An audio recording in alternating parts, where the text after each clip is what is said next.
Rev up your engines!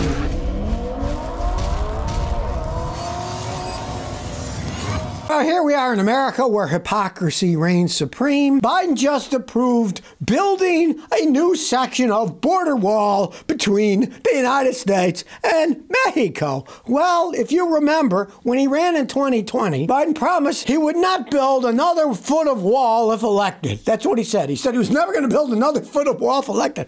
Well, he got elected, now he's making 20-something miles of wall. What do we have here? Hypocrisy.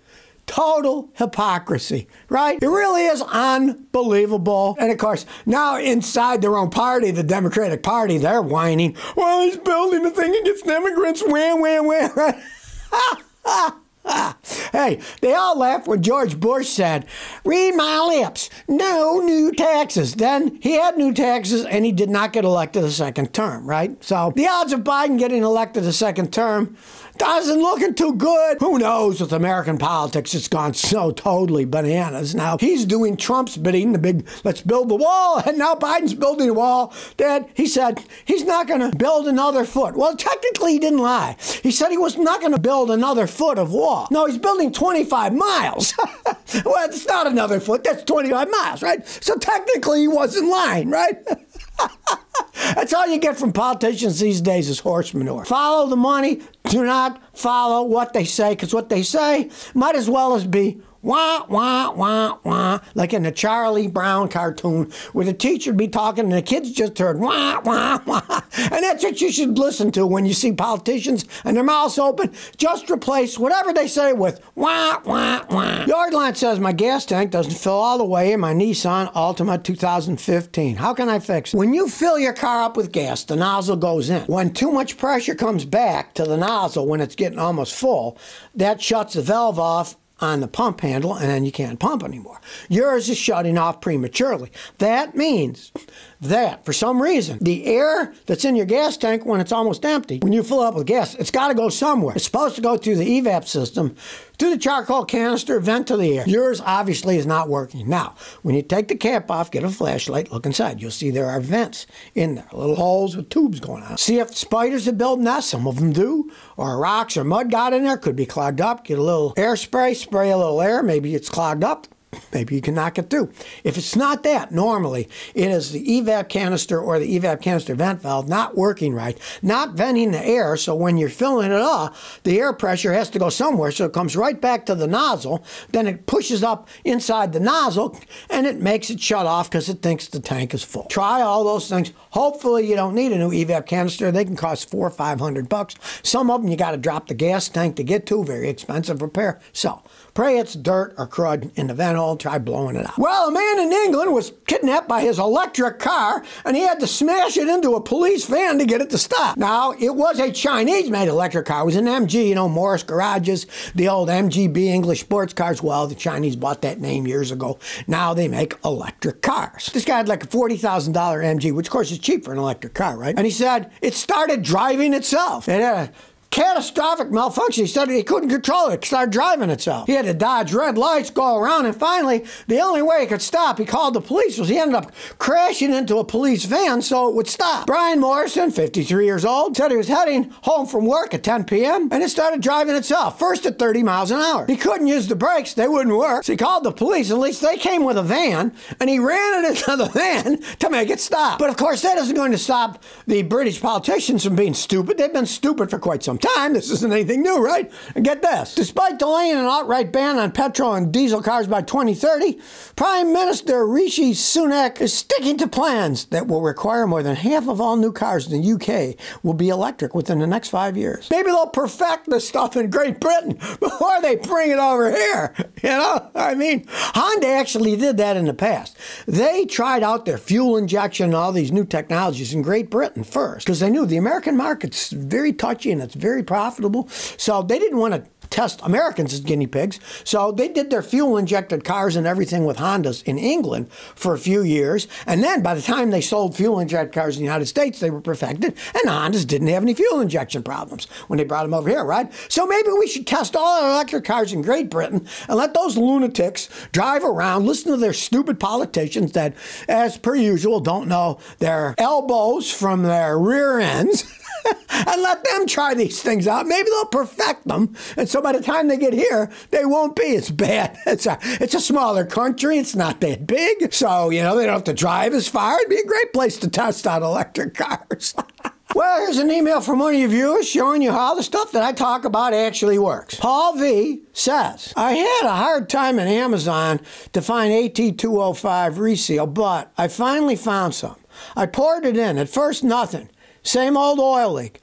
Then I noticed the slick became two smaller slicks. Something was happening. Then after a few more days, the oil slicks became one smaller one, and now today, it's not leaking at all. Thanks for making your videos. Thanks for sharing your experience and answering the little guy. Please keep up what you're doing. I mean, any products out there that are good, let's say you find a product that you're really enamored with, right? Tell me about it. If you sell the stuff, send me samples and I'll try it out. I am always on the lookout for better things to help people out. And I'm not making this stuff up. AT205 is run by a company called Automatic Transmission Products, ATP, in Chicago, Illinois. They don't pay me anything. I have to buy the AT205 resale myself, right? But it works. It's real. So if you know anything like that, hey, send it. Tell me about it. We share the information. Hey, we're all better off. Better that we share our information on the internet than some BS advertising company throwing millions of dollars into some product that's probably a rolling pile of crap. Jay Finney says, I have electrical problems in my car after it was towed. 05 Grand Marquis with 115,000 miles. A friend pulled my car with a chain by wrapping around the front bumper, but he went around a wiring harness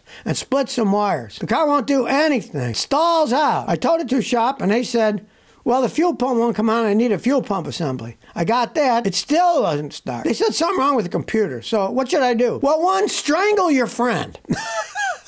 You do not wrap chains around fenders and bumpers these days. It's all plastic crap and there's wires inside there, right? If the other mechanic is telling the truth, if you say, well, there's something wrong in the computer system, when those wires were split, the wires touched, they shorted out, and they probably destroyed the computer.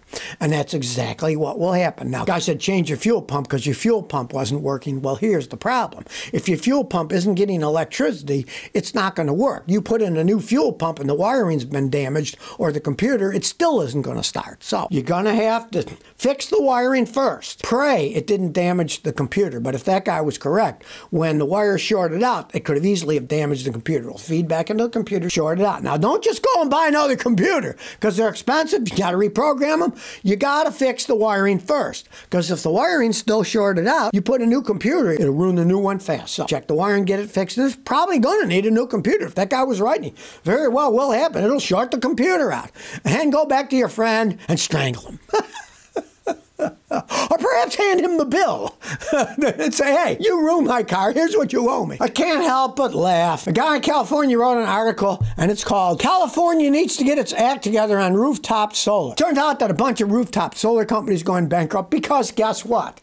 The government incentives for building them is drying up. Like I've said for ages, with all this baloney government money thrown into things, it artificially props it up, and then when the government incentives go away, it collapses. I've seen so many people with businesses over the years that they grabbed onto the government and they got this government subsidies for doing supposedly green things, and then as soon as the subsidies dried up, the companies went bankrupt. Now, the California Commission proposed, and I quote, slashing incentives for apartment dwellers, schools, and farms that want to install solar panels is on the menu. They're supposed to be green in California, right? But they're running out of money. They can't keep throwing money into this cash cow of solar panels. They're inefficient. They cost more money than they ever generate in electricity. It's just another boondoggle, right? The reason that these guys, greeny people in California, of saying, well, we're going to have to slash these benefits because they're running out of money, right? Everybody's leaving California. It's got a brain in their head. Elon went to Austin, right? And so, hey, they don't have the money to pay for this crap. Now, the leaders of the Commission for this Energy that were appointed by their Governor Newsom have already slashed rooftop solar last year when they reduced incentives for homeowners. So it's starting to fall apart. For example, San Francisco, a company called Sunrun, recently laid off 1,000 employees. They had to because they don't have the business. All this stuff is propped up by government money. It's not efficient. It's not economically viable. And as soon as the government stops throwing money into it, people stop buying because it's not economically viable. Generating electricity with solar panels is basically a joke.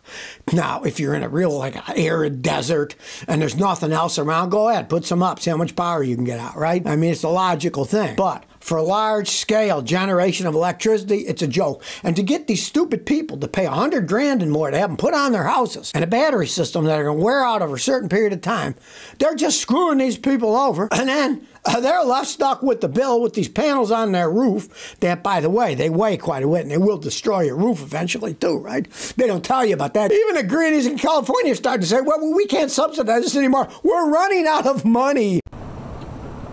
So if you never want to miss another one of my new car repair videos, remember to ring that bell.